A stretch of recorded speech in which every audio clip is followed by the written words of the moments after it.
Hello, it's Charles Folkart, September 27, 2017. I welcome everyone. Thank you for supporting this channel.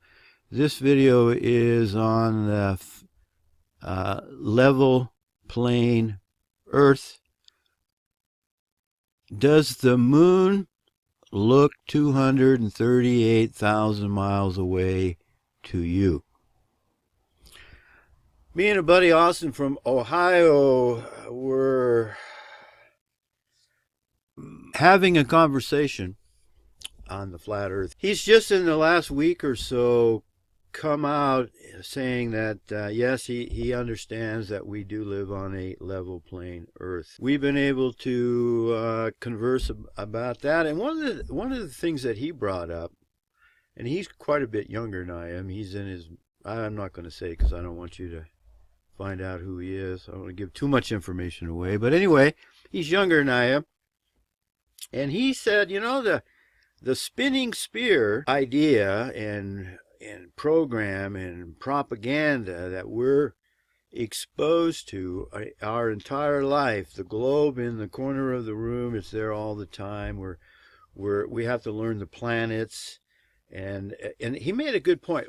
Wait, before I go there, he said that this entire spinning spear paradigm is the foundation of all the other lies, including evolution, the Big Bang, that there is no God.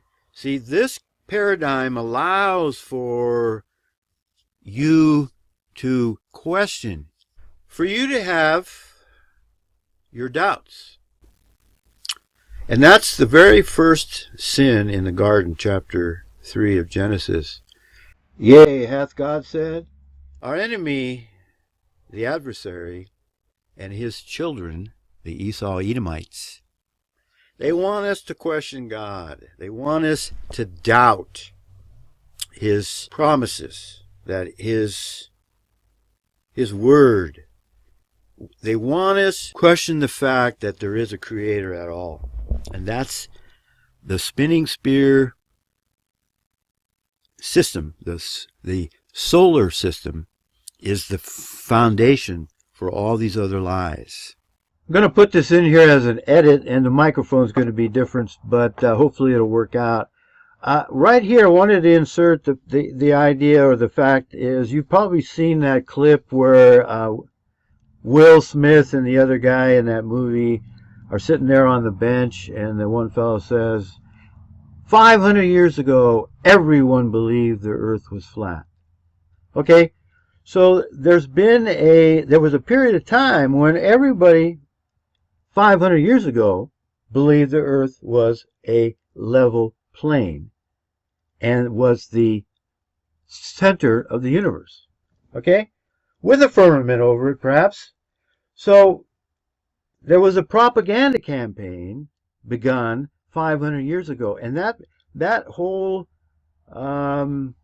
idea of spinning and gravity, and the Earth is not the center, and that the sun is the center, and we're moving around the sun, and all that male cow dung began to be promoted as the truth by the same people who promote the lies today as truth.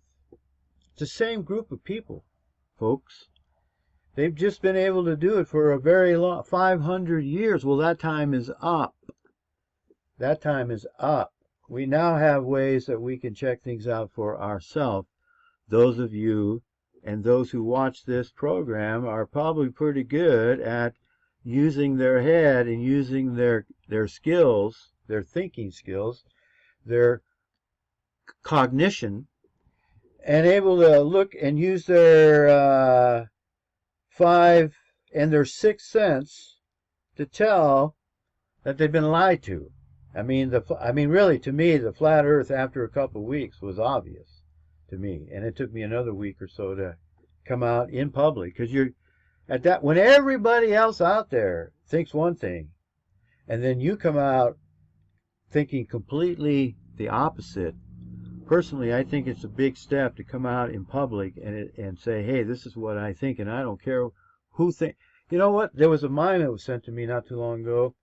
The truth is the truth, no matter if no one believes it. And a lie is a lie, even if everyone believes it. There you go, folks. Have the courage to step out and express yourself, but understand why you believe what you believe, so you don't want to use illogical fallacies. You don't want to use ad hominem, which is what they're going to do, because that's all they have. Alrighty, I'm putting this in here as an insert. I watched all the way through the video a couple of times, and I realized that I didn't make my point very clear.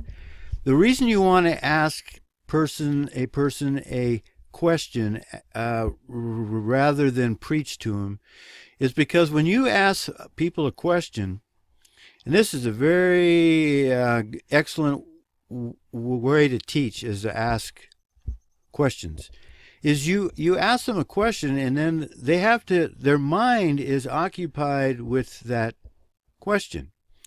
When you blab on about what you think, people don't care what you think. All right, people, for the most part, they don't care what you think. But if you ask them a question where they have to think themselves, like, does the moon look 238,000 miles away to you? Let me ask you this question. What color is your car? See, when I ask you what color is your car, what are you thinking about? You're thinking about your car, and you're thinking about the color of your car. So if you formulate the question in such a way that you can occupy their mind with what you want them to think about, you've gone a long way to making your point without saying anything. So you're at the grocery store, you're at the convenience store, or you're with somebody, and you just ask them a question. You know, does the moon look 238,000 miles away to you? And I guarantee you that the next time they look up at the moon, they're going to think about your question, and they're going to ask themselves, does the moon look 238,000 miles away to me? And the answer is no. The moon is not 238,000 miles away. Now, what conclusion they come to is up to them. But at least you got them asking the question. And there's no argument. There's no, just the question. Does the moon look 238,000 miles away to you? Now, personally, I never fell for the lie of evolution, but I did fall for the spinning spear. And you look around, everybody believes it. There's nobody questioning in it. Never once in a classroom that I remember was I ever exposed to the Hebrew concept, the Israelite concept of the firmament. I remember asking about it, and I did a video on this. Hugh Ross, some of the books that he made on creation. And another fella that was into the flood, it'll come to me in a minute, but I read their books, and they all said the same thing, the blind leading the blind. And one author said that the firmament collapsed during the flood. And so you read that, and, you know, people smarter than you, people in authority, Matthew Henry, etc., Jay and Darby, people that are supposed to know, people in authority, people with a degree in their name, people well respected by other people. You read what they say, and you just accept it, because I have to work. I went on to go to work, and I can't spend all my time giving thought to these ideas. So they're able to perpetuate that. But now that's being brought into question, and it's fairly easy, if you've got an objective mind, to come to the conclusion that you've been lied to. You've been lied to big time. We were talking yesterday, Austin and I, and he mentioned the fact that that's what the Esau Edomites do. They don't just tell a little lie. They tell a whopper. They tell a lie so big that you can't believe, you being an Israelite with the law of God written in your heart, thou shalt not bear false witness, thou shalt not lie, all right? You project onto your captors, those who are programming you. Oh, they wouldn't tell a lie that big. What do you mean we didn't go to the moon? Are you crazy? That's a conspiracy. J.F. Kennedy was shot by Lee Harvey Oswald. Come on. You know, they program us and they get us to thinking a certain way, and that's the only acceptable way. Well, that's been broken now. People who can think for themselves and are not afraid to face the reality. You shall know the reality, and the reality shall set you free. They embrace a love for the truth. They're able to accept the fact that we've been lied to, and we are on a level plain earth covered with a firmament, with the sun and the moon inside, with the North Pole as a magnetic pole. Things operate on an electromagnetic energy level source. And Nikola Tesla was right. Einstein was wrong. Einstein was a incorrigible plagiarist. He was basically a nobody. He's one of the three stooges: Karl Marx, Sig Freud, and Genius Al. That we've been told all of our life that these people are just the top of their field, and they give them credibility, and some of us have believed it. Personally, I understand there was only 300,000 subscribers at the peak of the spotlight. Well, I was one of those subscribers, one of the 300,000 people in the world who subscribed to the spotlight. Thankfully, I've been able to hear and listen to Estes Mullins and Anthony Sutton, Charles Murray. There's another fellow, I want to give him credit. Boy, he taught me a lot.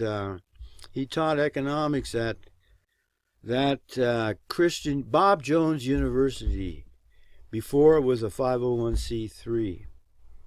And I learned so much from him, how to think outside the lines, how to analyze, how to connect the dots, how to look at things in a different way. And I'm going to pause this and come up with his name here. Just hang on. Ah, yes, Dr. Stuart Crane.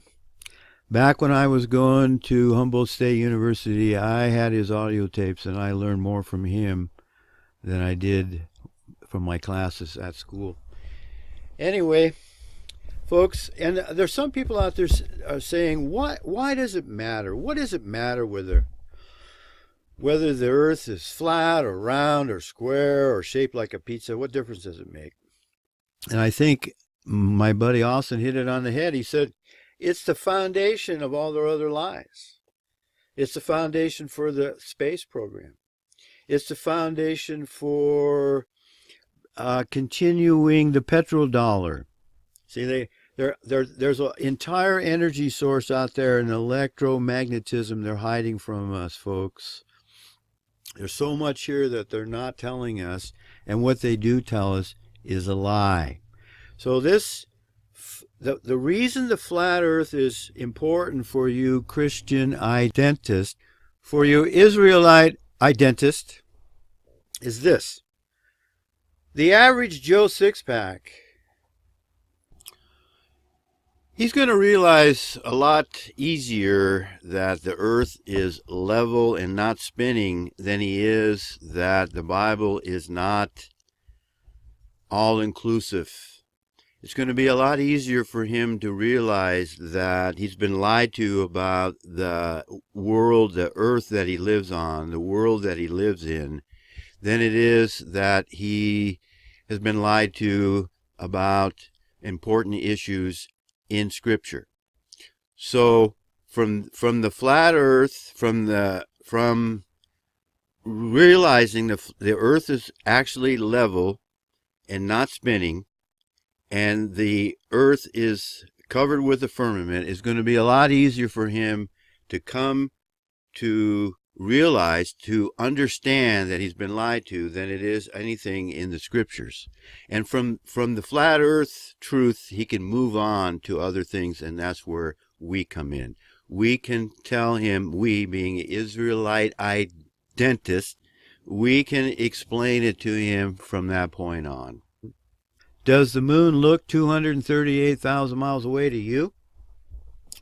They're going to be able to come to a conclusion, and maybe not have all the facts like a few of us do, like a growing number of us do.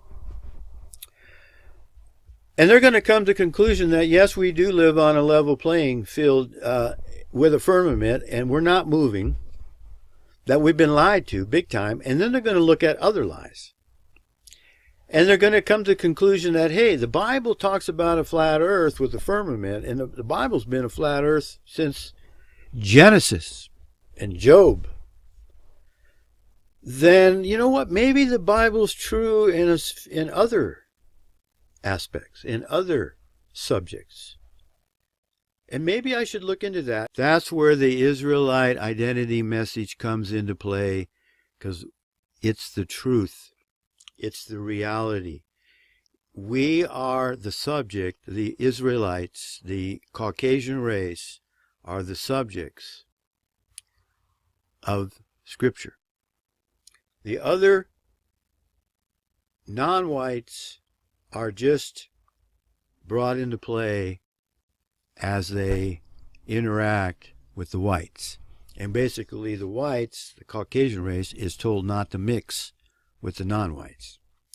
So right at the time that the white race needs to come together with one person at the head, which is the Lord Yeshua HaMashiach. That was what he was known by back in his day, not Jesus. That with him as the Lion of the tribe of Judah, and him as our Redeemer, and him as our leader.